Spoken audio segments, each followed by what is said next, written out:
പോവുകയാണ്. ഷോപ്പിംഗ് എന്ന് പറയുമ്പോൾ നമ്മൾ വലിയൊരു മാർക്കറ്റിലേക്കാണ് പോകുന്നത്. ഇവിടെയുള്ള ഞങ്ങളുടെ സൺഡേ മാർക്കറ്റിലേക്കാണ്. വീക്കിലി ഒരു ദിവസം, അതേ സൺഡേ ആണ് ഈ മാർക്കറ്റ്. അതുകൊണ്ട് തന്നെ ഞങ്ങൾ സൺഡേ മാർക്കറ്റ് എന്നാണ് വിളിക്കാറ്. ഇവിടെ നിന്നൊരു 15 മിനിറ്റ്സ്, മാക്സിമം 15 മിനിറ്റ്സ് മാത്രമേ സൺഡേ മാർക്കറ്റിലേക്കുള്ളൂ. അപ്പോൾ ഇന്ന് സൺഡേ മാർക്കറ്റിന്റെ വലിയ വിശേഷങ്ങൾ എന്തൊക്കെയാണെന്ന് നമുക്ക് നോക്കാം. നാഗ്പൂർ ഞങ്ങൾ താമസിക്കുന്നിടത്തു നിന്നും സൺഡേ മാർക്കറ്റിലേക്ക് കുറച്ച് ദൂരം ഉള്ളതുകൊണ്ട് തന്നെ ഞങ്ങൾ ഒരുമിച്ചാണ് പോകാറുള്ളത്. അല്ലാതെ സാധനങ്ങളൊക്കെ ഇങ്ങനെ ഉന്തുവണ്ടിയിലായിട്ടൊക്കെ കൊണ്ടുവരുന്നുണ്ട്.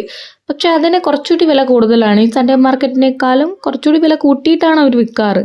അതുകൊണ്ട് തന്നെ മിക്ക സാധനങ്ങളും ഞങ്ങൾ വാങ്ങിക്കാറ് സൺഡേ മാർക്കറ്റിൽ പോയിട്ട് ബൾക്കായിട്ട് വാങ്ങിച്ചിട്ട് വരാറാണുള്ളത്. നമ്മുടെ നാട്ടിലെ പോലെ മാർക്കറ്റിന് വേണ്ടിയിട്ട് ഒരു പ്രത്യേക സ്ഥലം അല്ലെങ്കിൽ പ്രത്യേക ഒരു ഗ്രൗണ്ട് അങ്ങനെ ഒരു രീതിയേ അല്ല. ശരിക്കും ആഴ്ചയിൽ ഒരു ദിവസത്തെ ഒരു വലിയ മാർക്കറ്റ് ആയതുകൊണ്ട് തന്നെ തൽക്കാലത്തേക്ക് കെട്ടുന്ന കുറച്ച് ഷെഡുകളും അല്ലെങ്കിൽ റോഡിൻ്റെ രണ്ട് സൈഡിലും ഷെഡൊന്നും ഇല്ലാതെ ഓപ്പൺ ആയിട്ടൊക്കെയാണ് ഈ മാർക്കറ്റിൻ്റെ ഒരു രീതി. കൂടുതലും വെജിറ്റബിൾസും ഫ്രൂട്ട്സും ഒക്കെ വാങ്ങാനായിട്ടാണ് ഞങ്ങൾ പോവാറ്. പക്ഷെ ഇവിടെ ഒരുവിധം എല്ലാ സാധനങ്ങളുടെയും കടയുണ്ട്. പാത്രങ്ങളും ഡ്രസ്സും ഈവനിങ് സ്നാക്സും ഒക്കെ. വൈകുന്നേരം ഒരു 5 മണി ആകുമ്പോഴത്തേന് മാർക്കറ്റ് സ്റ്റാർട്ടായി തുടങ്ങും. രാവിലെ ഈ സൈഡ് വന്നാൽ നോർമലി ഇവിടെയുള്ള ഷോപ്പൊക്കെ മാത്രമേ കാണാൻ പറ്റുള്ളൂ. ഇതുപോലൊന്നും ഉണ്ടാവില്ല. വൈകുന്നേരം, അതായത് സൺഡേ വൈകുന്നേരം മാത്രമാണ് ഈ സ്ഥലത്തിന് ഇങ്ങനൊരു മാറ്റം, ഇങ്ങനൊരു ട്രാൻസ്ഫോർമേഷൻ നമുക്ക് കാണാൻ പറ്റുള്ളൂ.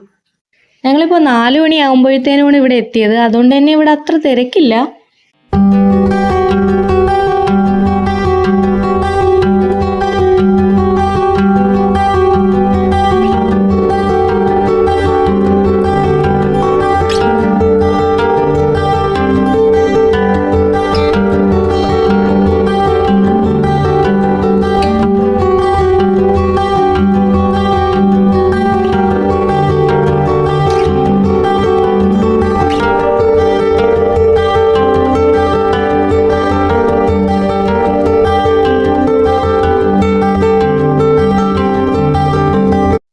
ഞങ്ങൾ ഈ കാണുന്ന കടയിൽ നിന്ന് ഉള്ളി ഉരുളക്കിഴങ്ങൊക്കെ വാങ്ങിയത് ഇവിടെ മാർക്കറ്റിൽ വില പേശിയിട്ടൊന്നും വാങ്ങാനായിട്ട് പറ്റില്ല. ശരിക്കും പറയുവാണെങ്കിൽ മാക്സിമം ഒരു വില കുറച്ചിട്ടാണ് സാധനങ്ങളൊക്കെ വിൽക്കാറ്. അതുകൊണ്ട് തന്നെ ഇവിടെ ഒരു ബാർഗെയിനിങ് ഒന്നും ഇല്ല കേട്ടോ. പിന്നെ ഇതാ ഈ കാണുന്ന തക്കാളി 2 പാർട്ടായിട്ട് തിരിച്ചിട്ടുണ്ട്. ഈ 2 സെക്ഷനും കൂടി ഒരു 25 രൂപ വ്യത്യാസം ഉണ്ടായിരുന്നു. നന്നായിട്ട് പഴുത്തിട്ടുള്ളത് ഒരു സെക്ഷനും അത്ര അങ്ങോട്ട് പഴുക്കാത്തത് കുറച്ച് ദിവസത്തേക്കൊക്കെ ഇരിക്കുന്ന തക്കാളി മറ്റൊരു സെക്ഷനായിട്ടായിരുന്നു. ഇങ്ങനെ അടുത്തടുത്ത് തന്നെ ഒന്നിലധികം പച്ചക്കറി കടകൾ ഉണ്ടെങ്കിലും കുറച്ചുകൂടി കഴിയുമ്പോൾ എല്ലായിടത്തും നല്ല തിരക്കായിരിക്കും.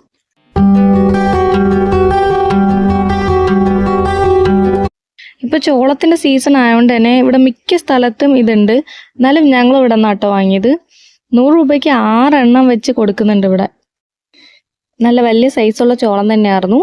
ഞങ്ങളിതിനെ ഉപ്പൊക്കെ ഇട്ട് പുഴുങ്ങിയിട്ട് മുളക് പൊടി നാരങ്ങ നീരും ഒക്കെ ആയിട്ട് മിക്സ് ചെയ്തിട്ട് ഗ്യാസിന്റെ, അതായത് തീയിൽ വെച്ചിട്ട് പൊള്ളിച്ചെടുത്ത് കഴിക്കാറാണുള്ളത്. ശരിക്കും കിട്ടിലൊരു ടേസ്റ്റാണ് ഇതിന്. പിന്നെ ഞങ്ങൾ ഈ ടൈപ്പ് പേരയ്ക്ക വാങ്ങിയായിരുന്നു.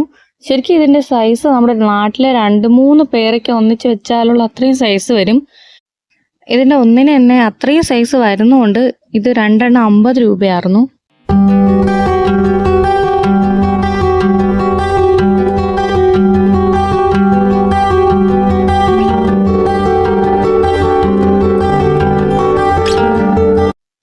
പിന്നെ ഇഞ്ചിയും വെളുത്തുള്ളിയൊക്കെ ഇങ്ങനെ തൂക്കി വിൽക്കാനും ഇവിടെ ഇങ്ങനെ പ്ലേറ്റിൽ ഫിക്സഡ് റേറ്റിലും ഒക്കെ ആയിട്ട് വെച്ചിട്ടുണ്ടായിരുന്നു.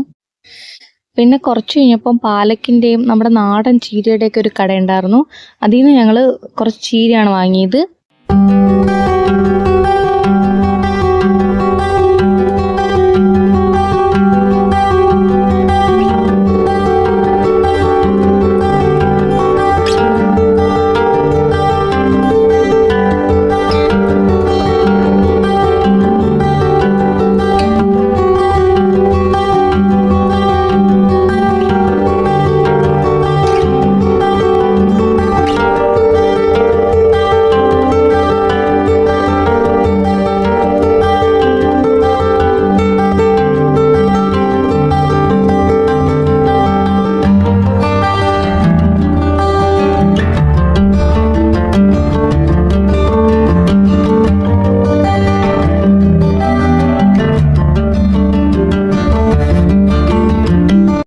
കുറച്ചുകൂടി കഴിഞ്ഞപ്പോഴത്തേനും ഫ്രൂട്ട്സിൻ്റെ കടകളായിരുന്നു.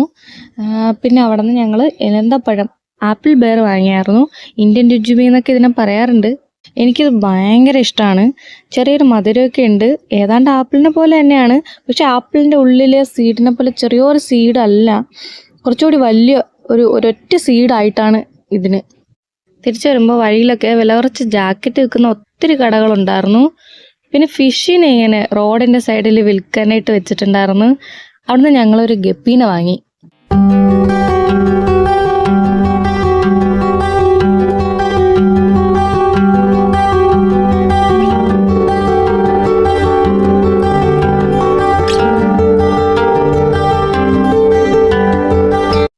കുറച്ച് കഴിഞ്ഞപ്പോഴത്തേനും ഇവിടെ ഇങ്ങനെ വെറൈറ്റി സ്നാക്സ് ഒക്കെ അപ്പം ഉണ്ടാക്കി വിൽക്കുന്നുണ്ടായിരുന്നു.